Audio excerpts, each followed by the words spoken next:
Divisional commissioner Mahmood Javed भट्टी ने गंदम खरीदारी सेंटर पीर महल का दौरा किया।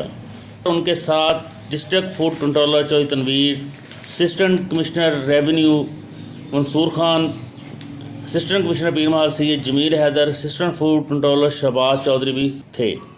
डिवीजनल कमिश्नर ने ज़िम्मेदारों से खिताब करते हुए कहा, गंदम खरीदारी मराकज़ पर बारदाने के असूल के लिए दरख्वास्तें जमा करवाने वाले काश्तकारों को हर मुमकिन आसानियाँ पैदा की जाएंगी और हुकूमत पंजाब की तयशुदा पॉलिसी पर सख्ती से अमल दरामद को यकीनी बनाएंगे।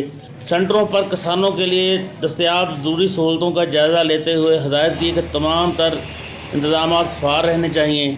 उन्होंने बारदाने के लिए आने वाले किसानों से भी मुलाकात की और उन्हें यकीन दिलाया कि हकीकी काश्तकारों के हकूक़ का तहफ़्फ़ुज़ किया जाएगा, बारदाना मेरिट पर फराहम किया जाएगा, काश्तकारों से तमाम गंदम खरीदी जाएगी, काश्तकारों की तरफ से मिलने वाली शिकायतों का बर वक्त अदाला किया जाएगा। कैमरामैन मोहम्मद उस्मान के साथ मियां असद, दुनिया न्यूज़, पीर महल।